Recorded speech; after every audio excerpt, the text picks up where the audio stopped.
Steven Wasira amezungumza juzi hapa na chombo cha habari cha Mwananchi, na alisema kuwa hakuna kesi ya kisiasa nchini. Sasa mzee Wasira, sijajua wewe kesi ya mwenyekiti Tundu Antipas Lissu, kesi ya uhaini nchini, wewe hiyo kesi unahitaji?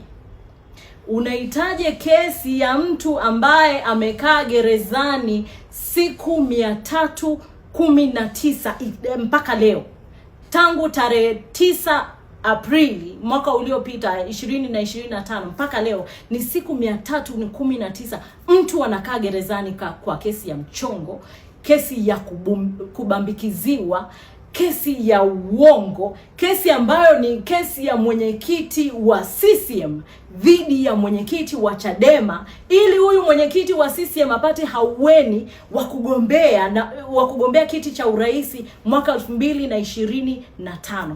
Wewe kesi kama hiyo wewe unahitaji? Maana mimi sielewi, ukisema hizi kesi sio za kisiasa, hii kesi wewe unahitaji?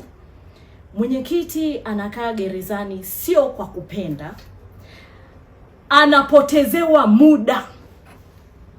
Hakuna njia nyingine ya kuisema. Mnampotezea mwenyekiti muda, mnawapotezea wanachama wa Chama cha Demokrasia na Maendeleo muda kwa kila siku kwenda mahakamani kushuhudia kesi ya uongo. Kwa sababu tunapokuwa mahakamani tunawasikiliza mashahidi. Hao mashahidi wenyewe sasa hawajui hata kwa nini mwenyekiti Lissu yupo mahakamani. Mwenyekiti anawauliza, mnafahamu kwa nini leo tupo hapa, au mimi nashtakiwa na nini? Shahidi anakujibu sijui. Mnapoteza kodi za Watanzania, mnapoteza pesa za walipa kodi ya Watanzania. Hizi ni pesa ambazo zingetumika kufanya maendeleo ya nchi hii. Tanzania ipo kwenye nchi ambazo zinatajwa kuwa masikini kwenye mataifa yote, lakini tunatumia pesa kulipa majaji, tunatumia pesa kulipa makarani, tunatumia pesa kwa ajili ya kulipa wafanyakazi wa serikali kwenye kesi za mchongo kama hizi. Hiyo sio sawa, na sisi kama Chadema hatutakaa kimya tukiwaangalia. Hilo msahau. Narudia tena, makamu mwenyekiti, hii kesi ni kesi ya mchongo, ni kesi ya kisiasa, na ni kesi ya kubambikiziwa. Hivyo mna kila haja ya kufanya kila mnaloweza kupitia DPP aifute hii kesi mahakamani, kwa sababu haina maslahi kwa Jamhuri ya Tanzania na haina maslahi kwa Watanzania. Lakini kesi ya pili, ambayo pia ni kesi ya kisiasa nchini, ni kesi ya Kaunya aliyekuwa katibu mkuu wa Bavicha Taifa awamu iliyopita na wenzake 20 kule Bunda. Kaunya amekaa gerezani zaidi ya miezi 3 kwa kesi ya kubambikizwa, kwa kesi ya uongo. Leo mnasema ni kesi ya uhaini, kesho mnasema ni kesi ya armed robbery. Tuchukue lipi? Sasa serikali bado still nitasema mnaendelea kutumia pesa za walipa kodi kufanya kesi za michongo. Hii sio sawa. Hili sio jambo ambalo lina maslahi na wananchi. Kupitia DPP tena futeni hizi kesi haraka iwezekanavyo. Lakini kauli ya pili ambayo ameizungumza makamu mwenyekiti wa CCM ndugu Stefan Wasira, tume ya Jaji Chande haikuundwa kwa ajili ya kuichunguza serikali. Sawa, mzee, mimi naweza nikakubaliana na wewe. Sawa, hii tume imeundwa ili wachunguze nani? Wapinzani. Ili mchunguze nani?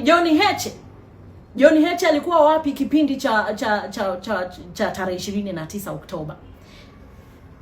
Imchunguze nani? Katibu mkuu John Mnyika. Mchunguze nani? Sisi kama Chadema tulishasema hatuitambui hii tume. Tulisema haiwezekani mwenyekiti wa CCM ajitangulie watu wake wa CCM ndo wawe viongozi wa kuongoza hii tume, alafu kesho wampelekee tume ambayo itatoa msimamo tofauti na kile ambacho anatarajia yeye. Ni kitu ambacho hakiwezekani. Naomba nikupe mfano mmoja. Watanzania wote wanajua kwamba walioua Watanzania ni jeshi la polisi.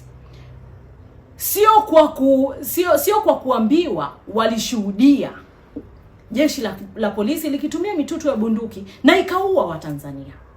Lakini order ya shoot to kill inatoka wapi? Shoot to kill inatoka kwa rais wa nchi. Aliyekuwa rais wa kipindi hicho alikuwa anaitwa nani? Tunarudi pale pale, Rais Samia Suluhu anahusika in every way. Na bila kumtaja Rais Samia, it means uwezi ukaiepusha serikali na hili jambo. Rais Samia achunguzwe, jeshi la polisi lichunguzwe, na wote wawajibike kutokana na kile kilichofanyika tarehe 29 Oktoba. Sio sawa kusema kwamba serikali hii tume haijaundwa kwa ajili ya kuichunguza serikali. Hapana, wanaohusika wote wawajibike na waonekane wakiwajibishwa. Ndio kilio cha Watanzania. Hili taifa linahitaji uponyaji, na the only way ya kupata uponyaji ni kupitia wale waliofanya madhara, waliosababisha haya mambo yote yatokee, kutoka hadharani na kuwaomba Watanzania radhi. Hakuna namna nyingine. Kwa kusema hayo, naomba niwashukuru, lakini pia nitambue kwamba huu ni wakati wa mfungo wa Ramadhani na Kwaresma. Hivyo niwatakie heri nyote katika mifungo hii mpaka pale tutakapokutana tena. Asante sana.